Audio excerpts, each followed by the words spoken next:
wanted to start by discussing the citizenship issue, which is coming up in India. So, इसके ऊपर एक article आया था by Hapimon Jacob on in the Saturday Hindu. It was an editorial, and he was saying that India has a citizenship problem. कि India के अंदर जो currently, as we know, Myanmar के अंदर the Janta government is trying to take power by force, and the people, there are some refugees which are showing up in India's northeast border. और उनको Indian government is turning away because Indian government does not want to push the generals in Naypyidaw away by accepting refugees. Because if India starts accepting refugees, they're pushing Myanmar away and creating space for China to get close to the Janta government and then hurt India and Myanmar's relations. So he's saying that that is where an ethical issue is coming up, because these people, they're denied social and political rights in Myanmar, and that is why they're coming to India. And then in India, again, in the border, they're being turned away. So it is definitely an ethical issue which the state is trying to manage, because it also needs to manage its relationships with Myanmar as well. Also, another interesting point that the author brings up is that India ke andar legally there is no difference between a refugee and between someone who has come in illegally. So क्या कहते हैं, जो India का constitutional structure है या जो laws है, they just view every foreigner with the same lens. They don't make a difference between anyone who is a refugee who has suffered some hardship in his country and is currently stateless, or someone who has come to India with malintentions. So there is definitely a tweak in the citizenship laws required there, that we can make ourselves more accepting to refugees. India is also not a signee to the 1951 Refugee Convention, which for which protocol was signed in 1967, and India has not accepted either of them. Regardless, India's record at refugees, like helping refugees, is quite great, because in 1959 we helped Dalai Lama and all of his followers find a place to stay in India. So despite जो 1951 वाला refugee convention है, it is a Western institution, and even Western institutions don't have such a great record while handling refugee crisis, because if you see, most of the Western countries are following a no entry regime, where they're not allowing people displaced from the Middle East, for example, to come into their country. So the West does not have a clean record in handling the refugees, and in India also the author is saying that there is a certain problem. Now all of us should remember that 2014 के अंदर government was trying to bring in the CAA, which is the Citizenship Amendment Act, where we were trying to give citizenship to all the non-Muslim, basically people who had come to India, either from Bangladesh or from Pakistan.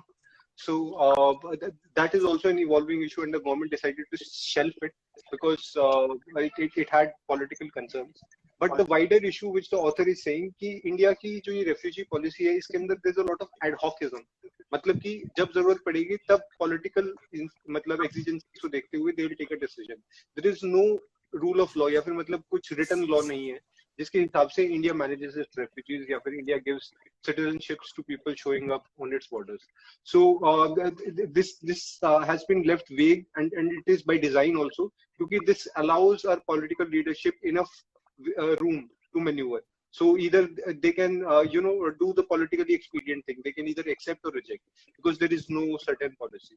So this is the wide the wide context in which this citizenship debate has come up, and elections are going on in Bengal and Assam as well. So citizenship issues are a key part of the national narrative.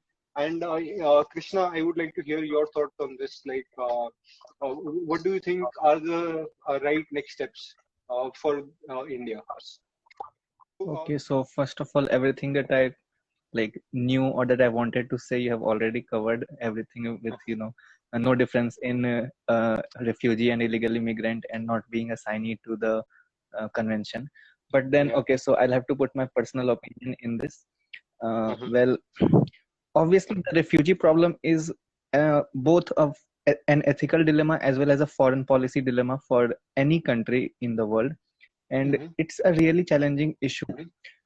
But it's not easy for even our government to deal with this issue, because every time a new problem coming, a crisis where they were being harassed by the Myanmar army back then, and then they came to India and India refused them, and Bangladesh gave them refuge on a lone island somewhere in the Bay of Bengal.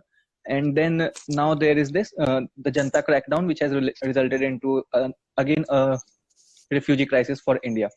Mhm. So like this is also not right if we ask the government to simply give them Indian citizenship and all the country benefits, because like obviously there are limited resources for Indians as well, and you cannot just without any proper due process give out citizenship to everyone, every refugee out there, because there might be unscrupulous elements being trying to smuggle in India also. So Mhm. obviously there are two aspects of this whole situation actually. First is the law and order scenario. Like, do the refugees, well obviously not Have we lost Krishna? refugees in, no, I hello, yeah, Yeah, yeah. Can you am just I go back audible? 5 seconds? Yeah, yeah. Yeah. So I was saying that there are two aspects to this whole refugee crisis. First is the, are refugees a law and order threat to India? Well, obviously the genuine refugees can't be termed as law and order threat, and only the unscrupulous terrorists and insurgents who want to get into illegally in India can be described as law and order threat. So government needs to put stringent check on that. And secondly is the ethical aspect, that there are people who are in need of very emergent facilities, very like food, water, and a shelter. This is all that a refugee needs from any country. So is India that poor that it cannot provide even these basic facilities to a refugee? Like, they're not coming here asking for jobs and Indian wives. On their only demand is food, shelter, and water. So obviously the middle ground here is that we can provide basic facilities to them, along with foreign correspondence with the host country on how we can move forward with this situation. But obviously that also has some backtrack, because as we know, the Rohingyas are still living in Bangladesh's refugee camps. There has been no initiative from Myanmar side to take them back, and obviously Bangladesh with its limited resources can only do so much, that it can provide refuge to the Rohingyas. There needs to be actually a whole international collaboration along with the global NGOs and governments. We cannot totally rely on our governments to provide all the services to the refugees. But obviously, India can do little bit more by providing basic facilities and also collaborating with the with the host country, along with the participation of global esteemed NGOs. That's my take. Right. Mhm. So basically, Krishna, I have first I'll take on this issue, that is this crisis of refugees. As you rightly mentioned, Vyas, that India is not a signatory to 1951 UNHCR, the Convention on Refugees, Human Rights Convention on Refugees. But it is legally binding even for a country if it is not a participant, if there is a threat of life to them. So that is, India cannot deny entry of, it cannot basically, it's not about denying entry, it's about, it cannot send back those refugees if, there is a threat of life to life. So that is one thing. Mhm. Apart from, it is a binding instrument, even if you haven't signed it, as India has not signed it. So that is one thing I Right. wanted to say. Second thing is, Raj Krishna is mentioning that, Bangladesh have reallocated them. And I think so that is Char Bahar facility, that island name, if I remember it correctly. But the possibility of that island, sinking is itself very high by 2050. Having said that, the thing is, they are seeking only food, shelter, and water. That is what Raj Krishna has mentioned. But they are also a threat to national security in the terms that they can be radicalized very easily.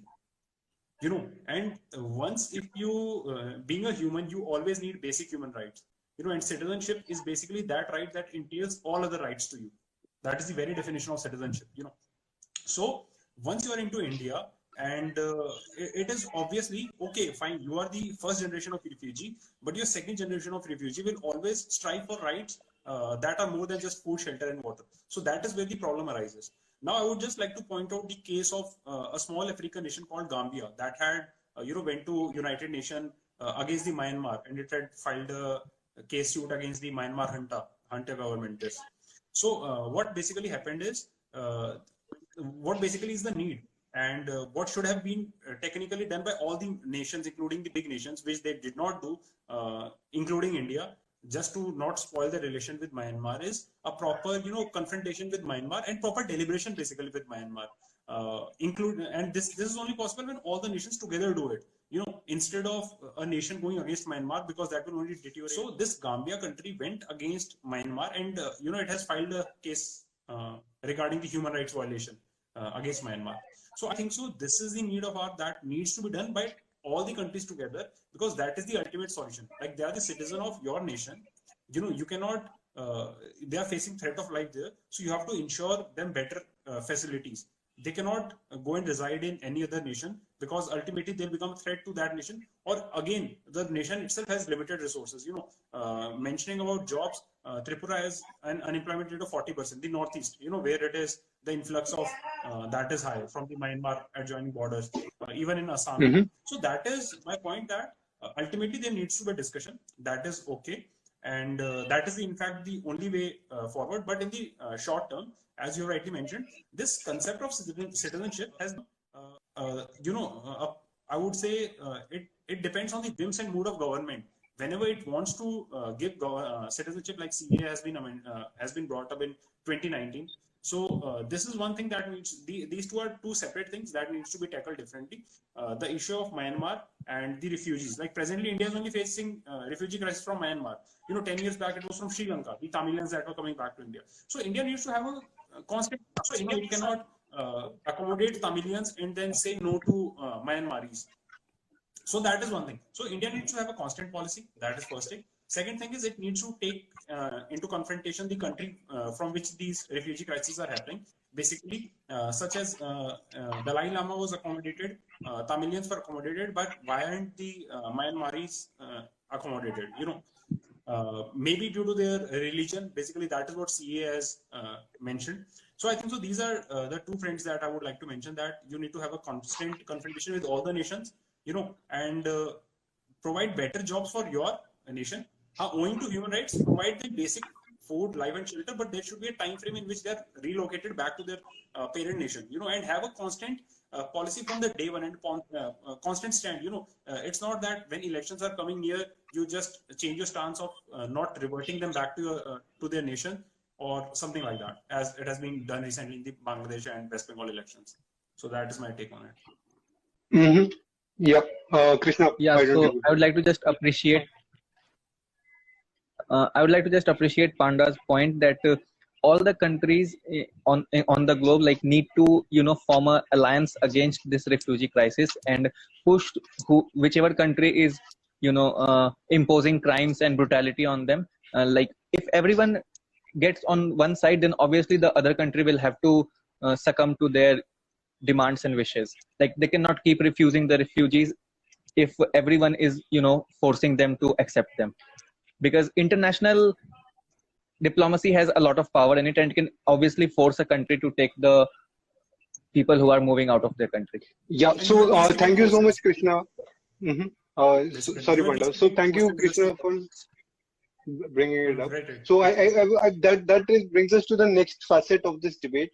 That is कि अगर किसी भी country के बस में नहीं है कि वो refugees को अपनी citizenship provide कर सके, which is logical, because country, if it is providing citizenship, then it has to give several rights. मतलब अगर इंडिया का कोई citizen है तो fundamental rights होंगे उसके, कुछ right to employment, and it is taking up space which originally belongs to the natives of that particular country. So now does it bring up a concept of international citizenship, या फिर मतलब कि जो लोग stateless हैं या फिर जिनके पास कोई state नहीं है उनको rights देने वाला, उन लोगों को rights कौन देगा? कोई स्टेट उनको एक्सेप्ट करने को तैयार नहीं है, जबकि UN in 1951 I think itself had declared the declaration on human rights. So every human, just by the fact that they are human, they have certain rights. What happens to the people who do not belong to any state? So one of the ways to tackle that is to have an international citizenship where you don't belong to any particular state, and whichever state that you belong, that you are in right now. So let's say people from Myanmar come to India and they want refuge in India. Then India will provide that refuge, but there needs to be a way where everyone in the world is paying for those refugees, where the load is just not on the country in which those refugees happen to come, because such a problem can come up anywhere. For example, when the ISIS crisis was going on in Syria, it displaced almost 10 million people, and all of those people ended up in Turkey, in Greece, and in other European nations like Germany. So we can't expect these border nations to take care of the refugee problem that is coming up. So we need a central international solution. Have some rights, and their care is taken care. I mean, their basics are taken care of. And, it is still being paid for by an international institution where everyone is contributing to that fund. So that would be like the next logical step from citizenship, where we have citizenship for certain countries, but is there a citizenship for the globe as well? Right. Pointing this, taking your point forward, and in fact, including the point that Krishna had already made, why don't we have a collaboration of all the nations, that contribute or form an international body that looks after these citizens? That was the point that Krishna had, just brought up, and the point that you're mentioning about international citizenship. The thing is, international organization and funding is required. And it has to be done by every member nation. A separate fund can be made. Definitely, it can be made, and it can be paid to the country that is maintaining it. The ultimate question lies about the responsibilities of the actions that these migrants might take. Illegal migrants or refugees might take after radicalization. So that is one thing that might factor in. But the nations that are not affected by this problem, there are hardly few. But again, like even America is affected from Mexico. But the nations that are not affected by these nations would not like to chip in their, because they're not facing that issue. So this is one thing that can be seen, but we need a collaborated effort, right? And second thing is, I just need to point out, since we are talking about citizenship and refugees, the climate refugees, basically, the climate migration and the climate refugees are nowhere mentioned in any of the acts. Even they have not even been defined by the United Nations. So that also needs to be taken into account, because as the climate is changing, the number of such refugees, basically Bangladesh, that will be submerged after say 50 or 100 years, that needs to be taken into care. And I think so it is very high time that an international citizenship concept should be taken up, and responsibility should be delegated among all the members according to their capabilities and contributions that they can make. So this is I would say, a very noble step that can be taken forward, right? Mm-hmm. Yeah, so I think with that we can close this topic because we have had quite a long debate on it.